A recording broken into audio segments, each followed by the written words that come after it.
Chairman প্রার্থীর বিজয় মিছিলে যোগ দেয় ছাত্রলীগ কর্মী ইজাজ, কিন্তু আর ফেরেনি। আরেক ছাত্রলীগ নেতার গুলিতেই প্রাণ যায় ইজাজের। উপজেলা ছাত্রলীগের সাংগঠনিক সম্পাদক জাহিদ হাসান ঝালককে কুপিয়ে হত্যার অভিযোগ উঠেছে।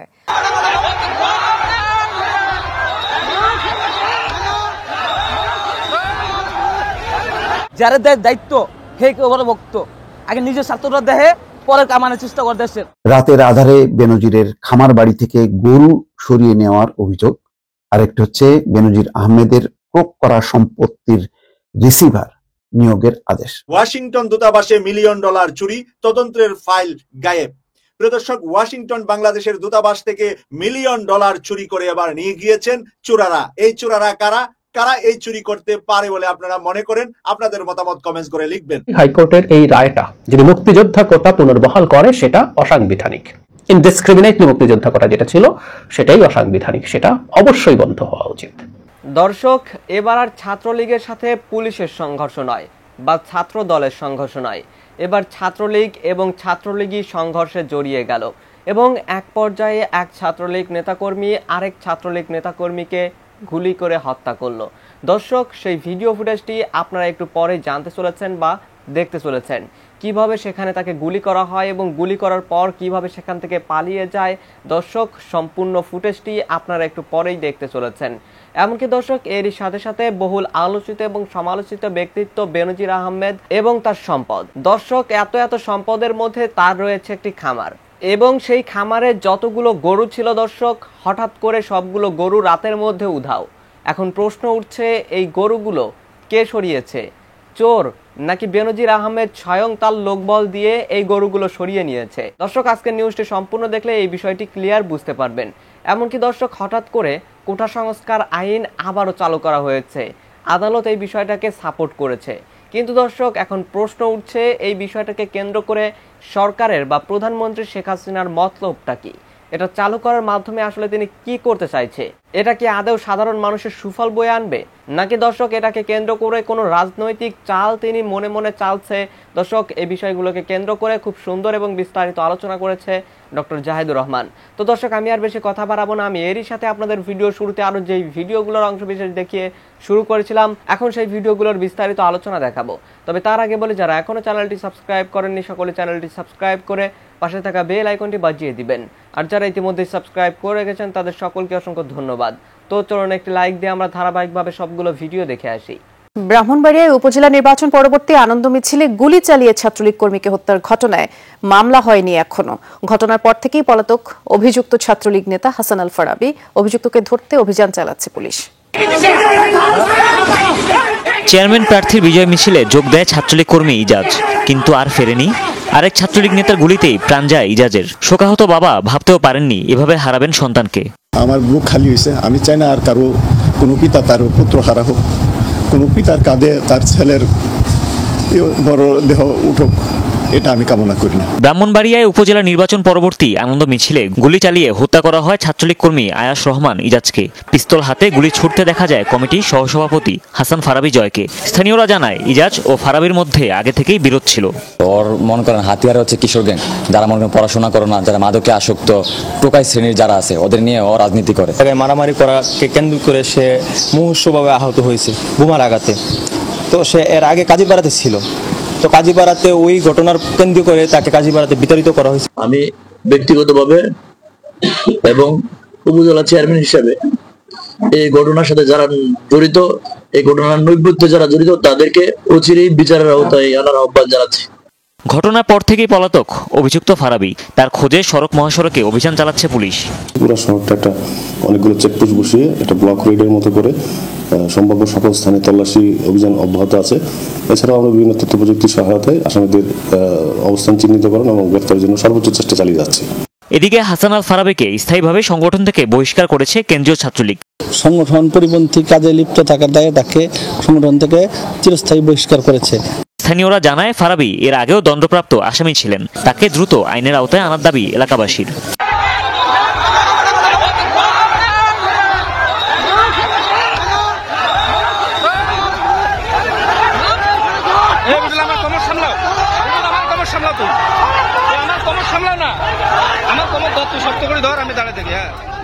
বন্ধু হয়ে যেখানে কাঁধে কাঁধ মিলিয়ে চলার কথা ছিল সারা জীবন, সেখানে নেশার ঘোরে কাঁধে কোপ মেরে বন্ধুকেই হত্যা করলো আরেক বন্ধু। গ্রামের নির্জন স্থানে স্কুল পড়ুয়া বন্ধুকে ডেকে নিয়ে কুপিয়ে হত্যার ঘটনা ঘটেছে লালমনিরহাটের আদিতমারী উপজেলার আরাজি দেওডোবা গ্রামে। এ ঘটনায় মধু রায় নামে একজনকে গ্রেপ্তার করেছে আদিতমারী থানা পুলিশ। আমাদের এলাকার মধ্যে কিছু মানুষ দৌড়াদৌড়ি করতেছিল, তো জানতে পারলাম যে এখানে একটা মানুষকে তো আমি ওই জন্য দেখতে আসলাম, এসে দেখলাম বস্তার মধ্যে বাঁধা আছে, এখন তোলা হয়নি। পুলিশ ও এলাকাবাসীর দেয়া তথ্যের ভিত্তিতে জানা যায় নিহত ফাহিম ফরহাদ আরাজি দেওডোবা এলাকার শাহজাহান মিয়ার ছেলে, আর অভিযুক্ত মধু রায় রুহানীনগর এলাকার সুভাষ রায়ের ছেলে। মূলত পুরাতন মোটরসাইকেল ক্রয় করা নিয়ে মধু রায় ও ফরহাদের মধ্যে গড়ে ওঠে সুসম্পর্ক। সেই বন্ধুত্বের সম্পর্কের সূত্র ধরে একে অপরের সাথে ঘোরাফেরা ও নেশা সেবন শুরু করে দুজন। শুনলাম ঘটনাস্থলে এসে শুনলাম আর কি যে ঘটনাটা মোটরসাইকেল নিয়ে আসা মতো লাগছে আর কি। সর্বশেষ 4 জুন বিকেলে একসাথে মোটরসাইকেল যোগে ঘুরতে বের হয় দুই বন্ধু ফরহাদ ও মধু রায়। ঘোরাঘুরি শেষে রাতে মধু রায়কে বাড়িতে নামিয়ে দিতে যাওয়ার সময়ও বাড়ির নির্জন জায়গায় নেশা সেবনে মেতে যায় দুই বন্ধু। সে সময় মোটরসাইকেলের টাকা লেনদেন নিয়ে উভয়ের মধ্যে তর্ক বিতর্ক শুরু হলে নেশার ঘোরে দা দিয়ে বন্ধু ফরহাদের কাঁধে কোপানো শুরু করে মধু রায়। বন্ধুর দায়ের কষাঘাতে সেখানেই মৃত্যু হয় ফরহাদ ফাহিমের। একটা ছেলের কাছে আমরা গাড়ি কিনছি, পুরোনো মডিফাই একটা গাড়ি কিনছিলাম, ওই গাড়িটার প্রবলেম ছিল, টাকা দিয়েছিলাম, ছেলে বলছে টাকা দিছি, ওই ছেলে বলছে যে গাড়ির প্রবলেমগুলো সারি দেবে, গাড়ির প্রবলেমগুলো সারি দেবে। কালকে হঠাৎ করে আমাদের এলাকায় গেছে, যাওয়ার পর আমার ভাইকে ফোন দেওয়ার পর ও একা এনেছে বাড়ির বুকুর থেকে, বাইকে ওঠার পর সারাদিন আমার ভাইয়ের সাথে ঘুরছে। আমাদের বাড়ি এখানে রাত 11টা সাড়ে 11টা পর্যন্ত ছিল। তারপর আমার ভাইকে বলে নানান একটা বাহানা দিচ্ছে, আমার কাছে টাকা নাই, আমাকে আগে দিয়ে আয়। তারপর আমার ভাই সাদা মনে আসছে, আসার পর আমার ভাইকে তারপর ও ফির সামনে মনে হয় নাকি বাড়িতে নিয়ে যাওয়া, তারপর অস্ত্র দিয়ে কাল্লাতে কোপ মারছে। কয়জন ছিল ওটা জানিয়ে পরবর্তীতে তার নিথর দেহটি বস্তায় ঢুকিয়ে ধান ক্ষেত দিয়ে টেনে নিয়ে পাশের একটি ডোবায় ফেলে দেয় হত্যাকারী সেই বন্ধু। ঘটনার পরদিন তার খোঁজ না পেয়ে পরিবার থানায় জিডি করলে ফরহাদের ব্যবহৃত মোবাইল উদ্ধার করে মাঠে নামে সংশ্লিষ্ট থানা পুলিশ। তদন্তের এক পর্যায়ে মধুকে গ্রেপ্তার করলে মধুর স্বীকারোক্তিতে উঠে আসে নেশার ঘোরে বন্ধুকে কুপিয়ে হত্যার বিষয়টি। এরপর ওই গ্রামে অভিযান চালিয়ে মরদেহ ও মধুর বাড়ির ধানের ডোল থেকে হত্যাকাণ্ডে ব্যবহৃত দেশীয় অস্ত্রটি উদ্ধার করে পুলিশ। 6 জুন বিকেলে জেলা পুলিশ সুপার আসামিকে সঙ্গে নিয়ে ফরহাদের মরদেহ উদ্ধার করে। তবে লাশ উদ্ধারকালে গ্রেপ্তারকৃত মধুকে সাথে নিয়ে ঘটনাস্থলে গেলে যথেষ্ট বেগ পেতে হয় আইন শৃঙ্খলা রক্ষাকারী বাহিনীর সদস্যদের। আসামিকে ছিনিয়ে নিয়ে মারধর শুরু করেন ক্ষুব্ধ এলাকাবাসী। এক পর্যায়ে পরিস্থিতি নিয়ন্ত্রণে নিয়ে আসা হয় বলে জানান লালমনিরহাট জেলা পুলিশ সুপার সাইফুল ইসলাম। নিহত ফরহাদ হোসেনের লাশ উদ্ধার করতে সক্ষম হই। আমাদের তদন্ত চলছে, এই ঘটনার সাথে আরও কারা জড়িত আছে কিনা এই বিষয়ে আমাদের তদন্ত কার্যক্রম চলছে এবং আমরা আশা করি এই ঘটনার সাথে আর যদি কেউ জড়িত থাকে তাকে আমরা অচিরেই গ্রেফতার করতে সক্ষম হব। রাতের আধারে বেনজিরের খামার বাড়ি থেকে গরু সরিয়ে নেওয়ার অভিযোগ, আরেকটি হচ্ছে বেনজির আহমেদের ক্রোক করা সম্পত্তির রিসিভার নিয়োগের আদেশ, অর্থাৎ সেই সম্পত্তিগুলি ক্রোক করা হয়েছে সেগুলো দেখাশোনা করার জন্য একজন রিসিভার নিয়োগের আদেশ দেওয়া হয়েছে। ইন্টারেস্টিং খবর হলো যে বেনজিরের খামার বাড়ি, এটাও আগে কখনো শোনা যায়নি। তো সেটি হচ্ছে পার্বত্য জেলা বান্দরবানেও সাবেক আইজিপি বেনজির আহমেদের সম্পত্তির খোঁজ মিলেছে। দর্শক বুঝতে পারছেন, সেই পাহাড় পর্বত জঙ্গল কোথাও বাদ নেই। বন থেকে শুরু করে বনের জমি দখল, হিন্দু সম্পত্তি দখল, খ্রিস্টানদের জমি দখল, এখন সেই পাহাড় বান্দরবানে সেখানেও খোঁজ মিলেছে। জানা গেছে সেখানে একটি সমন্বিত খামার গড়ে তুলেছেন তিনি। সেই খামার বাড়িতে বেনজির আহমেদের সম্পদের খোঁজ শুরু করেছে দুর্নীতি দমন কমিশন। আর এই খবর পাওয়ার পরপরই সেই খামার থেকে রাতের আধারে 36টি গরু সরিয়ে নেওয়ার অভিযোগ উঠেছে, যার আনুমানিক বাজার মূল্য 2.5 কোটি টাকা। এইসব গরু সরিয়ে নেওয়ার অভিযোগ উঠেছে বেনজির আহমেদের সম্পত্তি দেখভালের দায়িত্বে থাকা বান্দরবান জেলা স্বেচ্ছাসেবক লীগের সভাপতি মং ওয়াইচিং এর বিরুদ্ধে। বুধবার রাতে বান্দরবানের সোয়ালক ইউনিয়নের মাঝের পাড়ার বেনজিরের খামার বাড়ি থেকে এসব গরু সরিয়ে নেওয়া হয়। স্থানীয়রা বলছে বেনজিরের খামারে গরু ছিল 37টি, 2টি ট্রাকে করে সেখান থেকে 36টি গরু নিরাপদ জায়গায় সরিয়ে নেওয়া হয়। তাদের দাবি দুদক বান্দরবনে ছড়িয়ে ছিটিয়ে থাকা বেনজির আহমেদের সম্পত্তি নিয়ে প্রশাসনের কাছে চিঠি দিয়ে জানতে চাওয়ার খবর পাওয়ার পরপরই খামারবাড়ির দায়িত্বে থাকা মং ওয়াইচিং মারমা নামে স্বেচ্ছাসেবক লীগের নেতা গরুগুলো সেখান থেকে সরিয়ে নেন। অভিযোগের বিষয়ে মাং ওয়াইচিং জানান তিনি নিজেই গরুর খামারটির মালিক, এজন্য গরুগুলো তিনি সেখান থেকে নিয়ে গেছেন। বান্দরবনের জেলা প্রশাসক শাহ মুজাহিদ উদ্দিন জানান দুদক থেকে চিঠি দেওয়ার পর বান্দরবনে থাকা বেনজিরের সম্পত্তির হিসাব ইতিমধ্যেই পাঠানো হয়েছে। পরবর্তী সময় সম্পত্তির আরো খোঁজ পাওয়া গেলে সেটিও জানানো হবে। এখানে বলা হচ্ছে যে বেনজির আহমেদ র্যাবের মহাপরিচালক থাকার সময় বান্দরবনের সোয়ালক ইউনিয়নের মাঝের পাড়া এলাকায় প্রায় 70 একর জায়গা দখল নিয়ে নেন।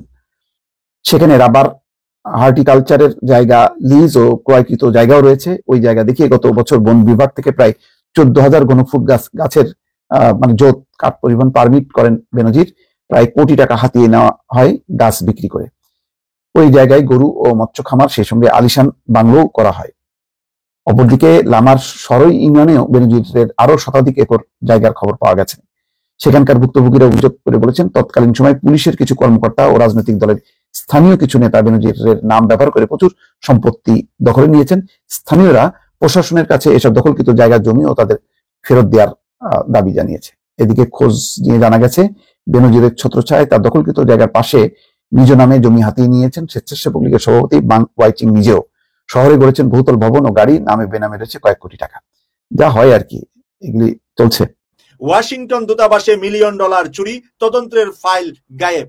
প্রিয় দর্শক, ওয়াশিংটন বাংলাদেশের দূতাবাস থেকে $1 মিলিয়ন চুরি করে এবার নিয়ে গিয়েছেন চোরারা। এই চোরারা কারা কারা এই চুরি করতে পারে বলে আপনারা মনে করেন? আপনাদের মতামত কমেন্টস করে লিখবেন।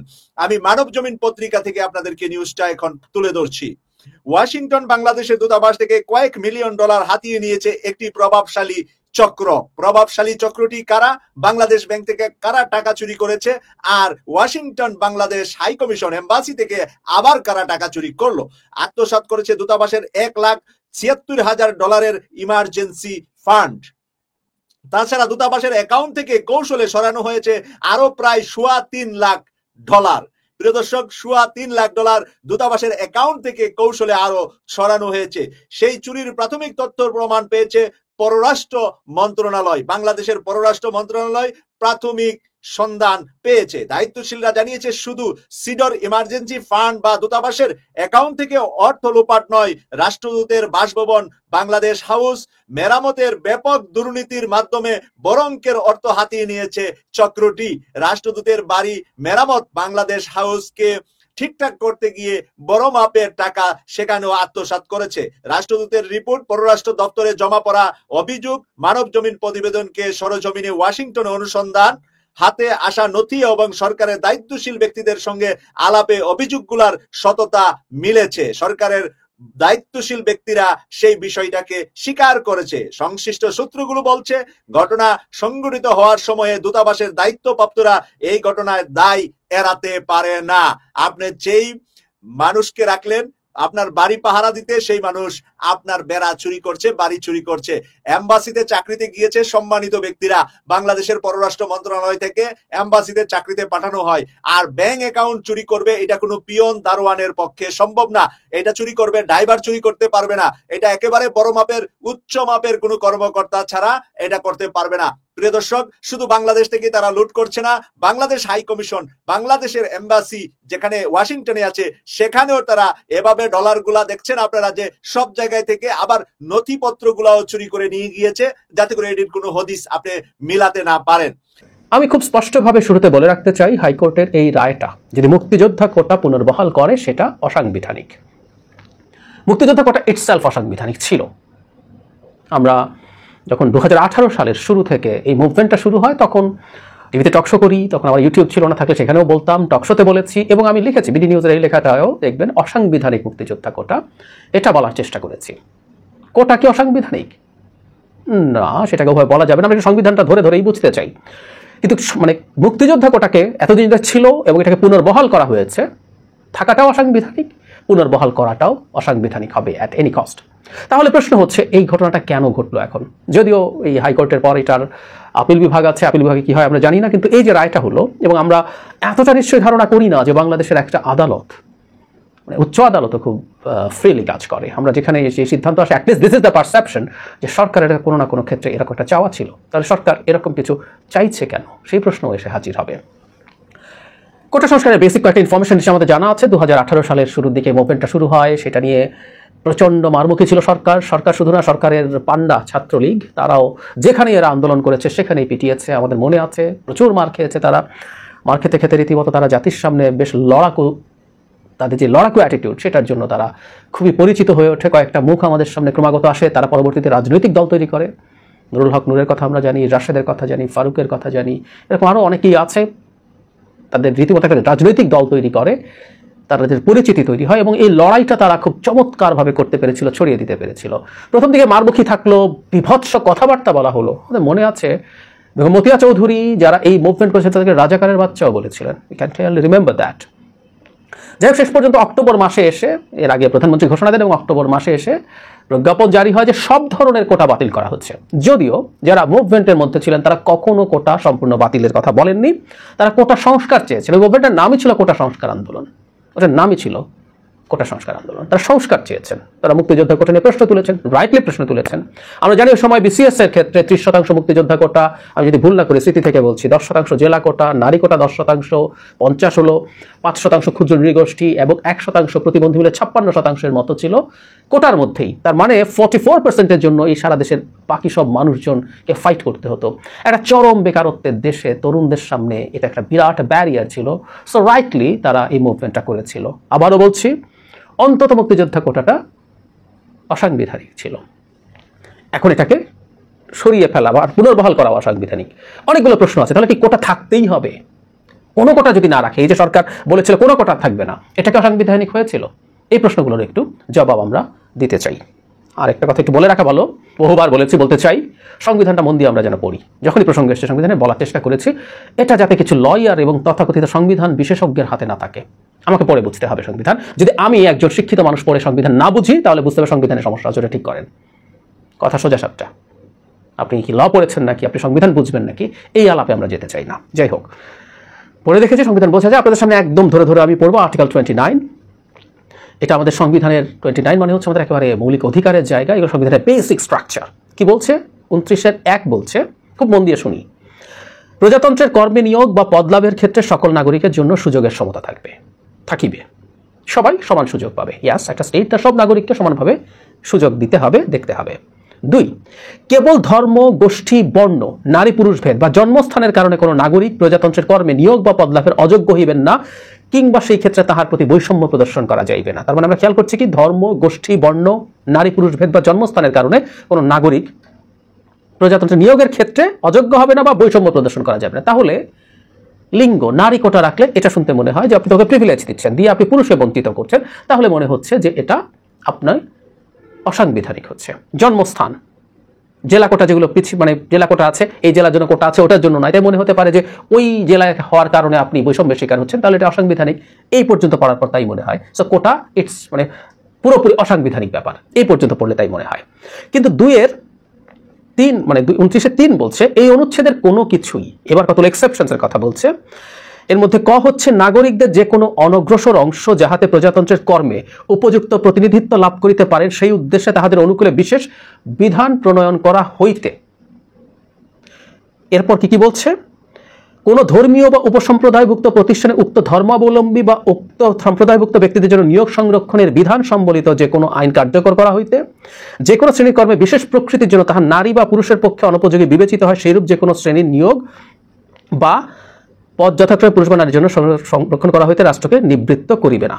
তাহলে 3-এর কটা মিস করেছি। কটা হলো, নাগরিকদের যে কোনো অনগ্রসর অংশ যাহাতে প্রজাতন্ত্রের কর্মে উপযুক্ত প্রতিনিধিত্ব লাভ করিতে পারেন, সেই উদ্দেশ্যে তাহাদের অনুকূলে বিশেষ বিধান প্রণয়ন করা হইতে, ইত্যাদি ইত্যাদি ইত্যাদি। তাহলে আমি একটু সহজ করে বুঝিয়ে বলি ব্যাপারটা। আপনি এতক্ষণ পর্যন্ত বললেন যে কোনো বৈষম্য করা যাবে না, এটা করা যাবে না, কিন্তু আপনি বলছেন অনগ্রসর অংশ যাতে প্রজাতন্ত্রের উপযুক্ত কর্মে নেই, কোনো একটা অনগ্রসর অংশ যদি পারে বিশেষ বিধান প্রণয়ন করা হইতে রাষ্ট্রকে নিবৃত্ত করিবে। কিরকম? যেমন ধরুন আপনি চাকরির ক্ষেত্রে হতে পারে। তার মানে এখানে দাঁড়িয়ে যে আপনি একটা অনগ্রসর শ্রেণী ধরে নিলেন। আপনি, আমাদের দেশের নারীরা তো আসলে পিছিয়ে আছে, আমাদের নারীরা শিক্ষা এবং কর্মক্ষেত্রে যাওয়ার ক্ষেত্রে যেহেতু দূরে ছিল, আপনি নারীদের জন্য যদি একটু কোটা করেন, এটা অনুযায়ী আপনার সেটা রাখতে পারেন। কোনো জেলাকে যদি পিছিয়ে যাওয়ার কথা বলেন, রাখতে পারেন। আপনি যদি ক্ষুদ্র নৃগোষ্ঠীর কথা বলেন, তারা সত্যিকার অর্থেই পিছিয়ে আছে নানা ক্ষেত্রে। আমি জন্মেছি, বড় হয়েছি, অনেকবার বলেছি, রাঙামাটি জেলায় আমার প্রচুর এরকম ক্ষুদ্র নৃগোষ্ঠীর বন্ধু ছিল, তাদের কথা আমি খুব জানি, কাছ থেকে চিনি তাদেরকে। অনেক রকম পিছিয়ে থাকা আছে, সুতরাং তাদের জন্য কোটাও হতে পারে, এবং প্রতিবন্ধীরা তো বটেই। এবং এই জায়গায় খুব আরও দুটো আছে, এগুলো জরুরি না, যেমন ধরুন যে বিশেষ ধর্মের জন্য প্রয়োজন, ধরুন মসজিদের জন্য আপনাকে মুসলিম ইমাম রাখতে হবে। কেউ যদি বলে এখানে তো তুমি মুসলিম কেন বলছো, না, এটা আপনার ধর্মের সাথে রিলেটেড, তাই এটা। এবং কোনো কোনো ক্ষেত্রে কাজের যদি অনুপযোগী এবং উপযোগী নিযুক্ত হয়, সেখানে নারী পুরুষ ভেদ করা যেতে পারে, এরকম কথা বলা আছে। কিন্তু বলা হচ্ছে রাষ্ট্রকে নিবৃত্ত করিবে, এই জায়গাটা খুব ইম্পর্টেন্ট। তার মানে অনগ্রসর জাতিগোষ্ঠীর জন্য কোটা রাখতে হবে, এটা রাষ্ট্রকে আদেশ দেয় নেই সংবিধান। আই রিপিট, এটা রাষ্ট্রের জন্য ইম্পারেটিভ না, মানে করতেই হবে তা না। তার মানে সংবিধান বলছে আপনি এটা করতে পারেন, করা থেকে আপনাকে নিবৃত্ত করবে না। আপনাকে মোটা দাগে বলা হচ্ছে সমতা রক্ষা করতে হবে, কিন্তু এইরকম কিছু জায়গায় আমরা কোটার সাথে সম্পৃক্ত যে জায়গাটা, সেটা হচ্ছে অনগ্রসর যে শ্রেণী আছে, সেই শ্রেণীর জন্য যদি আপনি আইন করতে চান, কোনো ব্যবস্থা নিতে চান, এই সংবিধান সেটায় বাধা দেবে না, কিন্তু সেটাকে অনগ্রসর শ্রেণী হতে হবে।